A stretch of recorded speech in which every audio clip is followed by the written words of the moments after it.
Hello, class. Today we're going to be going over lesson 1.2, how to understand irrational numbers.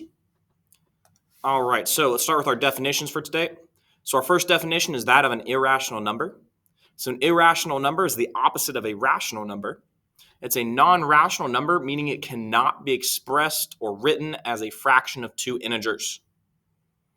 Next, we have a perfect square. So a perfect square is the product of a rational number multiplied by itself.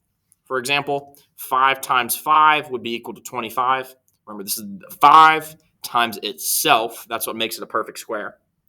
You have 3 times 3, which is equal to 9. 1 times 1, which is equal to 1. We could even include things like fractions here, right? Because fractions are rational numbers. So 1/2 times 1/2 would be 1/4. So 1/4 would be a perfect square. Basically, if you take any number and square it, any rational number here, you would get a perfect square in return. Next, we have a square root. So a square root, we take the square root of a number to find out if it is a perfect square. For example, we could take the square root of 25. The square root of 25 is equal to 5. So right now, we can't really take the square root of non-perfect squares. We'll get an irrational number back, but I just want you guys to think about this as taking the square root of numbers that you know that are perfect squares.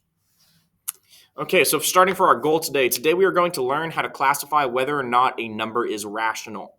We will also be working to understand perfect square numbers and square roots. Okay, so we want to separate the rational and irrational numbers. So for starters, a rational number is any number that can be written as a fraction, right? So let's start by going through here and circling all of our fractions. All right, so I see these three right here. All right, we can also have decimals that are either repeating or terminating as fractions or rational numbers.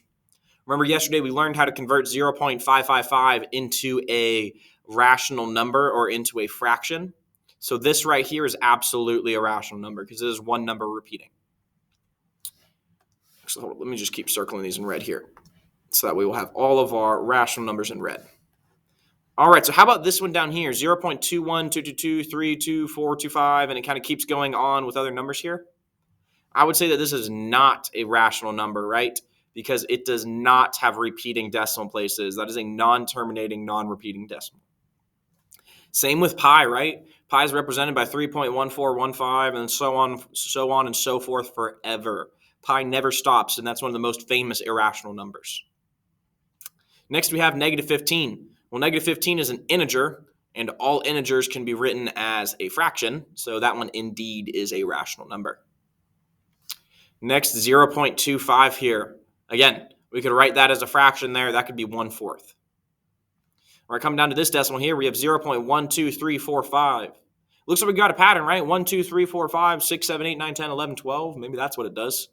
But we got to think, while there's a pattern, is anything repeating? No, right? Those numbers are just going up and up and up. So this is not a repeating decimal, so it is not a rational number. Next one we have here is 12 pi, and we could throw this out for the same reason we threw out pi. Since pi is an irrational number, 12 times that irrational number would still be irrational. Down here we have 18 divided by 0. Now, while this is a fraction here, you should all remember that you are not able to divide by 0. So 18 over 0 is not a rational number. In fact, it's undefined, which is its own classification. Lastly, we have 100, 100, 100, 100, and so on and so forth forever. Since this 100 is repeating right here, it's just going on and on and on. This right here is a repeating decimal, and repeating decimals are indeed rational numbers. So there we go. We have 1, 2, 3, 4, 5, 6, 7 out of our 12 options were rational numbers there. So remember, a rational number is any number that can be written as a fraction, and an irrational number is any non-rational number. Okay, so square roots of numbers. So it's easy for us to find the square roots of numbers we know. Like, for example, the square root of 25 is equal to 5. The square root of 9 is equal to 3, and so on and so forth. But what happens if we take the square root of a non-perfect square? So, for example, if you plug in the square root of 3 into your calculator, you're going to get something like 1.7320, and then, more stuff comes after it. So what do we know about this fraction, or this decimal right here? Is it repeating? Is it terminating? To me, it looks like this is a non-repeating, non-terminating decimal. And since it's non-repeating and non-terminating, we say that this is an irrational number. So what happens when we take the square root of a non-perfect square? We get an irrational number back. So whenever you take the square root of a non-perfect square, you're going to get an irrational number back. Okay, so what does this tell us? So the square root of any non-perfect square will be an irrational number. The square root of any non-perfect square will be an irrational number. So we want to classify which of these square roots here are rational and which are irrational. So what we got to do is we got to look and think, are these perfect squares that are underneath? How about 4? Can 4 be written as a number times itself? I think it can, right? 2 times 2 is equal to 4, so the square root of 4 is equal to 2. How about 12 here? Can 12 be written as a number times itself? I don't think so, right? 12 is 6 times 2 or 4 times 3. 12 times 1 as well. But it cannot be written as a number times itself. So 12 would be an irrational number. Excuse me, the square root of 12 would be an irrational number. All right, how about the square root of 1? Again, this passes as well, right? Because 1 times 1 equals 1. How about the square root of 25? Well, we could write 25 as 1/4, right? Which means that if we take the square root of this here, we could get 1/2. Because 1/2 times 1/2 is equal to 1/4. So the square root of 25 is indeed a rational number. And last but not least here, we have the square root of negative 11. Well, first off, 11 is not a perfect square. Second off, you cannot take the square root of a negative number. So we would cross this one out right there. All right, moving down here. So we want to determine if these numbers are rational. All right, well, square root of 15. Is 15 a perfect square? No, it is not. 15 is equal to 5 times 3, not a number by itself. So this right here, no, it is an irrational number. Second one, 7.2727, going on and on forever.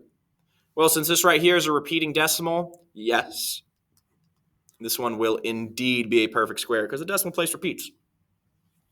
Now for this one here, we have a improper fraction, 13 over 3.